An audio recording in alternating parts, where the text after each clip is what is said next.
Record বৃষ্টিতে double Cox's Bazar, পানিবন্দী হাজার হাজার মানুষ। গণ অভ্যুত্থানে ফ্যাসিবাদের পতন হলেও বিজয় নস্যাৎ করার ষড়যন্ত্র চলছে বললেন মির্জা ফখরুল। শনিবার শহীদ মিনার, রোববার নয়াপল্টনে সমাবেশ করবে বিএনপি।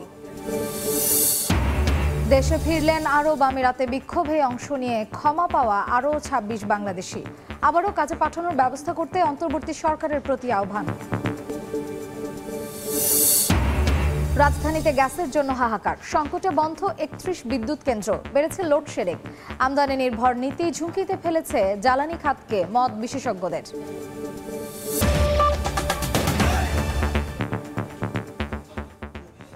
জনপদের সময়ের সঙ্গে আছি আমি মার্জিয়া শ্রেয়া।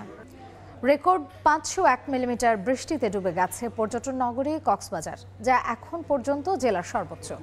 বৃষ্টিতে হোটেল মোটেল জোনের পাশাপাশি পানি জমেছে অর্ধশত গ্রামের বসতবাড়িতেও। এতে চরম দুর্ভোগে পড়েছেন অন্তত ২০,০০০ পর্যটক। এর মধ্যেই ভোরে সদর ও উখিয়ায় পাহাড় ধসে নিহত হয়েছেন নারী, শিশুসহ ৬ জন। এতে আতঙ্ক ছড়িয়ে পড়েছে স্থানীয়দের মাঝে। মোহাম্মদ ফরজার ক্যামেরায় বিস্তারিত জানাচ্ছেন সুজাউদ্দিন রুবেল।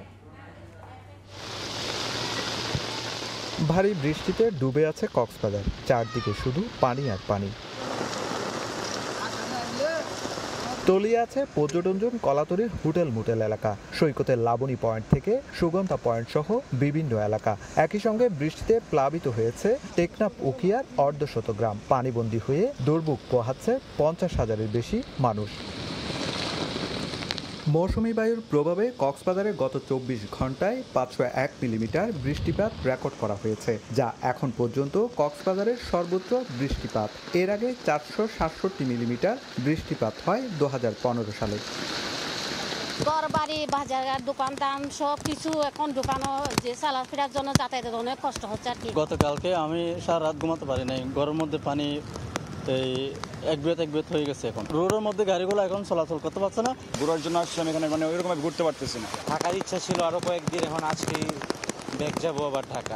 অফিস থেকে শুরু করে রেস্টুরেন্ট সব। বৃষ্টিতে চট্টগ্রামের বিভিন্ন নিচু এলাকায় জলাবদ্ধতা সৃষ্টি হয়েছে। দুপুরের পর থেকে থেমে থেমে বৃষ্টিপাত হয় নগরীতে। জোয়ারের কারণে আগ্রাবাদ, সিডিএ আবাসিক ২ নম্বর গেট সহ বিভিন্ন এলাকায় জলাবদ্ধতার সৃষ্টি হয়। ছুটির দিনে যারা কাজে বাসা থেকে বের হয়েছেন তাদের বিড়ম্বনায় পড়তে হয়েছে। নালা নর্দমা পরিষ্কার না করা এবং জলাবদ্ধতা নিরসনে বিভিন্ন সংস্থার চলমান প্রকল্প কাজ দীর্ঘদিনেও শেষ না করায় ক্ষোভ প্রকাশ করে নগরবাসী।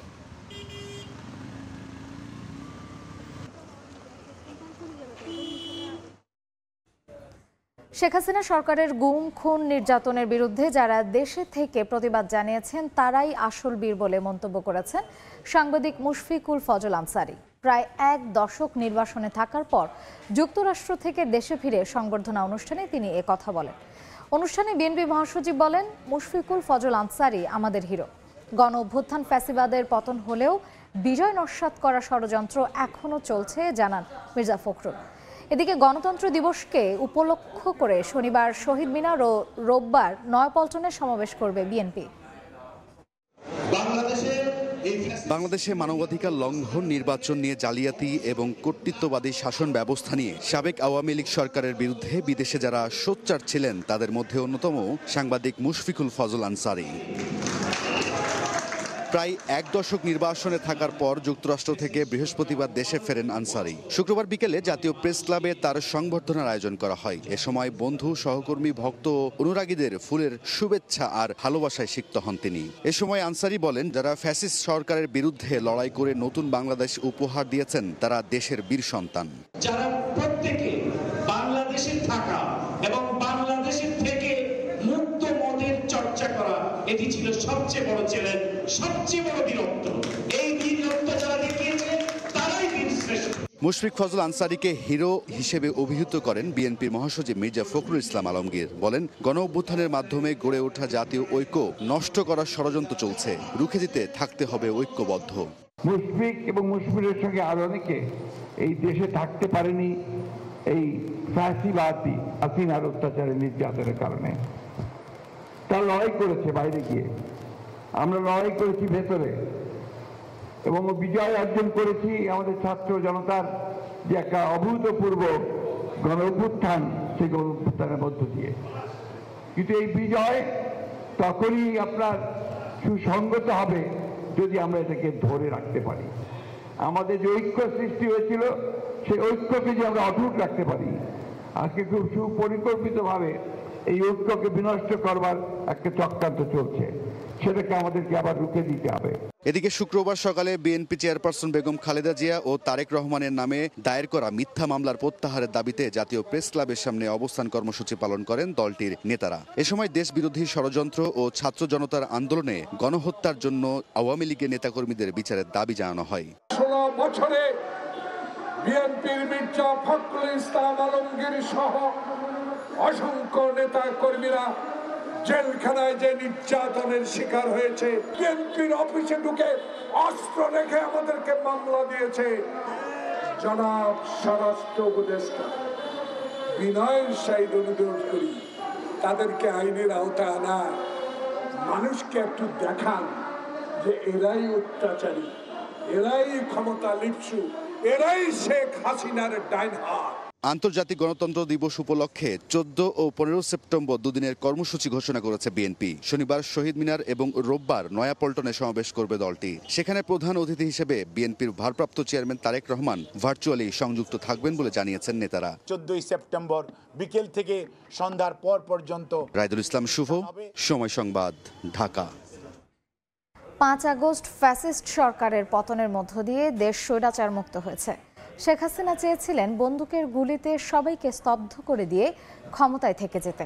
দিনাজপুরে বৈষম্য বিরোধী ছাত্র জনতার আন্দোলনে পুলিশের গুলিতে আহত আব্দুর রশিদের শিশুকন্যা ও তার পরিবারকে দেখতে গিয়ে একথা বলেন বিএনপির সিনিয়র যুগ্ম মহাসচিব রুহুল কবির রিজভী। দীর্ঘ 15 বছরের আন্দোলনের পটভূমিতে চূড়ান্তভাবে গত জুলাইয়ে যে ব্যাপক গণ অভ্যুত্থানের অগ্নি মশাল যেটি জ্বলে উঠেছিল, সেটিরই চূড়ান্ত পরিণতি হয়েছে শেখ হাসিনার দেশ থেকে পালিয়ে যাওয়া। এই ধরনের একটি দানবীয় সরকারের পতন ঘটানোর জন্য 15 বছর নিরবচ্ছিন্ন সংগ্রাম করতে হয়েছে বিএনপির নেতাকর্মীকে। এর সাথে আরও কিছু গণতন্ত্রবাদী দল রয়েছে এবং এটা করতে গিয়ে আমাদের প্রায় 800-র বেশি নেতাকর্মী গুম হয়েছে, বিচার বহির্ভূত হত্যার শিকার হয়েছে অসংখ্য নেতাকর্মী। এছাড়াও কত যে চোখ অন্ধ হয়ে গেছে তার কোনো ইয়াত্তা নাই। জনপদের সময় আরও থাকছে। ক্ষমতার অপব্যবহার করে কোটি কোটি টাকা হাতিয়েছেন সাবেক রেলমন্ত্রী জিল্লুল হাকিম। ছেলের নেতৃত্বে গড়ে তোলেন সন্ত্রাসী বাহিনী, বিপক্ষ মত দমনে ছিলেন বেপরোয়া। দেশে ফিরেছেন সংযুক্ত আরব আমিরাতে বিক্ষোভে অংশ নিয়ে ক্ষমা পাওয়া আরও 26 বাংলাদেশি। দুপুরে হযরত শাহজালাল আন্তর্জাতিক বিমানবন্দরে এসে পৌঁছান তারা। দ্রুত আবারও কাজে পাঠানোর ব্যবস্থা করতে অন্তর্বর্তী সরকারের প্রতি আহ্বান জানান প্রবাসীরা। এর আগে 14 জনকে ফেরত আনা হয়েছিল। আমরা মিছিল করার কারণে আমার প্রবাসীদের কারাবরণ করা হয়েছে, কারো 10 বছর, আবার কারো 25 বছর সাজা দেওয়া হয়েছে। আলহামদুলিল্লাহ, আমরা সরকারকে ধন্যবাদ জানাই, ডক্টর ইউনূস স্যারকে। বন্দিত্ব থেকে মুক্তি পেয়ে দেশে ফিরলেও জমানো অর্থ সঙ্গে নিয়ে আসতে পারেননি বলে জানান প্রবাসীরা। এজন্য আবারও তাদেরকে প্রবাসের কাজে ফেরত পাঠানোর ব্যবস্থা করতে সরকারের প্রতি আহ্বান জানান তারা। একটা ফুল আর এই যে ড্রেস আর একটা মোবাইল ফোন ছাড়া দ্বিতীয় কিছুই আমার সাথে আনতে পারিনি। এখন যে আমি অন্য দেশে যাব, ওই ব্যালেন্সটাও আমার কাছে নাই। আমি তো একদম নিঃস্ব হয়ে গেছি। 3-4 লাখ দারামের ওই যে ওইখানে মাল রয়েছে, আবার আমার একটা গাড়ি 20,000 দারামের। এখন অনেকের অ্যাকাউন্টসে আছে যারা অ্যাকাউন্ট থেকে টাকা উঠাতে পারে না। তো সরকার যদি আমাদের যে নেক্সট যাওয়ার জন্য আবার একটা সুযোগ করে দিতে, তাহলে আমরা অনেক খুশি হব। এর আগে 7 সেপ্টেম্বর দেশে ফেরত আনা হয় 14 বাংলাদেশিকে। ছাত্র জনতার গণ আন্দোলনের সঙ্গে সংহতি জানিয়ে গত জুলাইয়ে আরব আমিরাতে বিক্ষোভ করেন প্রবাসী বাংলাদেশিরা। এতে করে 57 জনকে গ্রেফতার করে 3 জনকে যাবজ্জীবন সহ 54 জনকে বিভিন্ন মেয়াদে সাজা দেন দেশটির আদালত। 5 আগস্ট শেখ হাসিনা সরকার পতনের পর অন্তর্বর্তীকালীন সরকার গঠিত হলে তাদেরকে দেশে ফিরিয়ে আনার প্রচেষ্টা চালান প্রধান উপদেষ্টা ডক্টর মোহাম্মদ ইউনূস। পরে 3 সেপ্টেম্বর আরব আমিরাতের প্রেসিডেন্ট তাদের সাজা মওকুফ করে দেশে ফেরত পাঠানোর ঘোষণা দেন। আসিফ মোহাম্মদ সিয়াম, সময় সংবাদ, ঢাকা। গ্যাস সংকট, তার উপর লোডশেডিংয়ে বিপর্যস্ত জনজীবন। বিশেষজ্ঞরা বলছেন আগের সরকারের আমদানি নির্ভর নীতি ঝুঁকিতে ফেলেছে জ্বালানি খাতকে। রক্ষণাবেক্ষণ শেষে 3.5 মাসেও সামিটের এলএনজি টার্মিনাল সচল না হওয়ায় তীব্র সংকটে এই খাত। গ্যাসের অভাবে বন্ধ দেশের অর্ধেক সার কারখানা, 31 বিদ্যুৎ কেন্দ্র। জনজীবনের পাশাপাশি যার নেতিবাচক প্রভাব পড়ছে শিল্প কারখানায়। ফারুক ভূঁইয়া রবিনের রিপোর্ট। রাজধানীর তেজগাঁওয়ের ৭ রাস্তা মোড় এলাকা, যেদিকে চোখ যায় গ্যাসের জন্য ঠাঁই দাঁড়িয়ে সারি সারি গাড়ি। গরমে হাঁসফাঁস অবস্থা, তবু অপেক্ষা ঘন্টার পর ঘন্টা। আর এটি এখন দেশে জ্বালানি পরিস্থিতির প্রতীকী রূপ। 4টা পাম্প ঘুরে আসছে এখানে, একটা পাম্পে কমপক্ষে 1.5 থেকে 200 গাড়ি আছে। ঘন্টার পর ঘন্টা আমরা রাস্তায় পড়ে থাকি গ্যাসের জন্য। পেশেন্ট নাই, 100, 120, 30, আগে ছিল 180, 200 পেশেন্ট ছিল। কেবল যানবাহনই নয়, অন্যান্য খাতেও সংকট তীব্র। চাহিদার তুলনায় অর্ধেক গ্যাসও যোগান দেওয়া যাচ্ছে না সার কারখানায়। এতে দেশে বর্তমানে 6 সার কারখানার 3টিরই উৎপাদন বন্ধ। একই অবস্থা বিদ্যুতের ক্ষেত্রেও। বর্তমানে দেশে বেড়ে চলা লোডশেডিংয়ের অন্যতম কারণ গ্যাসের তীব্র সংকট। বিদ্যুৎ কেন্দ্রগুলোতে চাহিদার বিপরীতে গ্যাস দেয়া যাচ্ছে মাত্র 38% মতো। ফলে কেবল গ্যাসের অভাবেই বন্ধ 31 বিদ্যুৎ কেন্দ্র। একই চিত্র শিল্প কারখানাতেও। 30 থেকে 40% আমাদের উৎপাদন নাই, due to the low pressure of gas and low supply of gas. বর্তমানে দেশে গ্যাসের চাহিদা ধরা হয় 4000 মিলিয়ন ঘনফুট, কিন্তু সরবরাহ ঘুরপাক খাচ্ছে 2500 থেকে 2600 মিলিয়ন ঘনফুটের ঘরে। রক্ষণাবেক্ষণের কারণে 3.5 মাস ধরে বন্ধ সামিটের ভাসমান টার্মিনাল। ফলে এলএনজি থেকে মিলছে স্বাভাবিকের তুলনায় 300 মিলিয়ন কম গ্যাস, যা তীব্র করছে সংকট। পেট্রোবাংলা জানাচ্ছে আবারও উৎপাদনে ফিরছে সামিটের এলএনজি টার্মিনাল। সপ্তাহখানেকের মধ্যেই পরিস্থিতি উন্নতি হওয়ার আশায় সংস্থাটি। বিশেষজ্ঞরা মনে করেন দেশীয় উৎসে গুরুত্ব না দিয়ে আমদানি নির্ভর নীতি দিন দিন ঝুঁকিপূর্ণ করে তুলছে জ্বালানি খাত। নিজস্ব অনুসন্ধান এবং উৎপাদনের দিকে বাংলাদেশের জাতীয়ভাবে জোর দেওয়া উচিত, সেটা কখনোই সেই রকম জোর পায়নি। সেই ডেভেলপমেন্টটা যদি হয় তাহলে যে ঘাটতিতে পড়ার মতো অবস্থা সিচুয়েশন হয় না। বিশেষজ্ঞরা বলছেন গ্যাস অনুসন্ধান কার্যক্রম গতিশীল করার কোনো বিকল্প নেই, না হলে আগামীতে আরও তীব্র হতে পারে সংকট। গ্যাস সংকট যেন পিছু ছাড়ছেই না। কখনো কখনো পরিস্থিতির কিছুটা উন্নতি হয় বটে, তবে চাহিদা আর যোগানের মধ্যে যে বিস্তর ফারাক রয়েছে তাতে খুব একটা হেরফের হয় না। এমন অবস্থায় সংকটের টেকসই সমাধানে দীর্ঘমেয়াদী পরিকল্পনা নিয়ে পাড়ি দিতে হবে আরও অনেক পথ, এমনটি মনে করেন এ খাতের বিশেষজ্ঞরা। ফারুক ভূঁইয়া রবিন, সময় সংবাদ, ঢাকা। এদিকে তীব্র লোডশেডিংয়ের কবলে দেশের উত্তরাঞ্চল সহ বিভিন্ন এলাকার মানুষ। কোথাও কোথাও 9 থেকে 10 ঘন্টা থাকছে না বিদ্যুৎ। প্রচণ্ড গরমে বারবার লোডশেডিংয়ে অতিষ্ঠ জনজীবন। ব্যাহত হচ্ছে কারখানার উৎপাদন কার্যক্রম।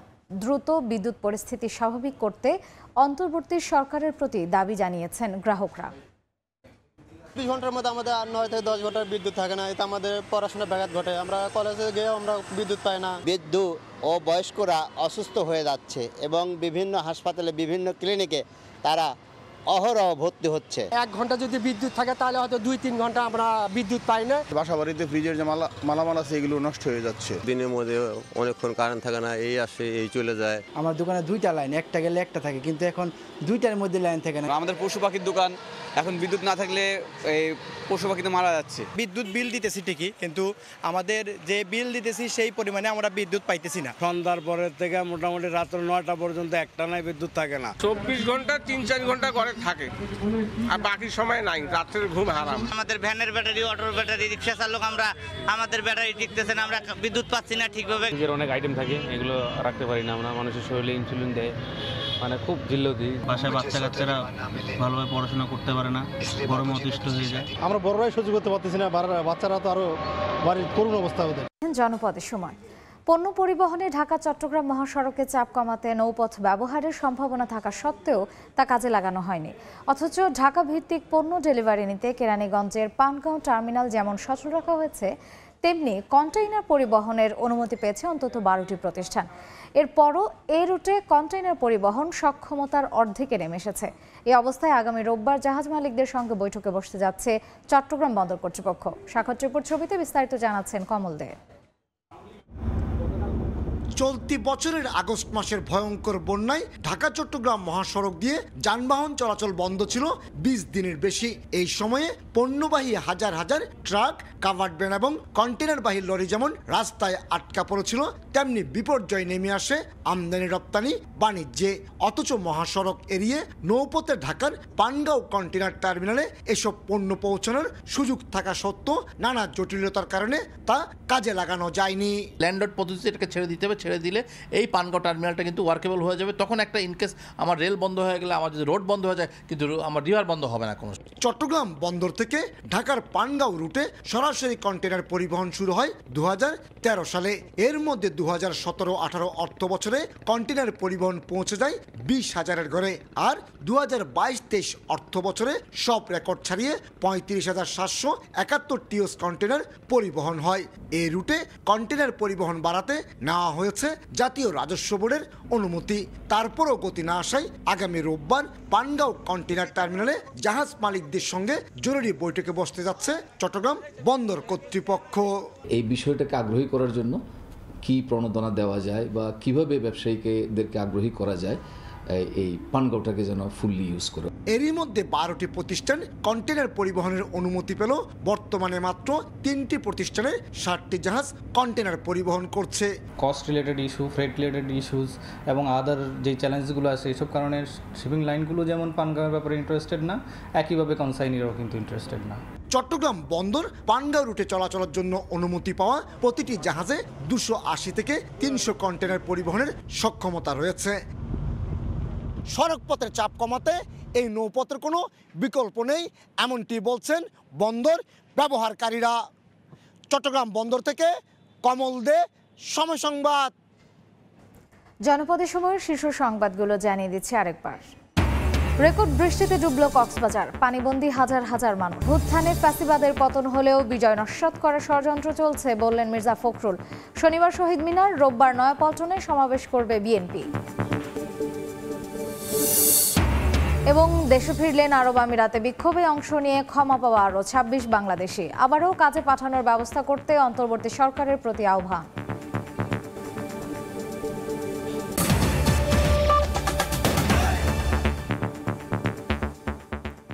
এই ছিল জনপদের সময়। সঙ্গেই থাকুন সময়ের।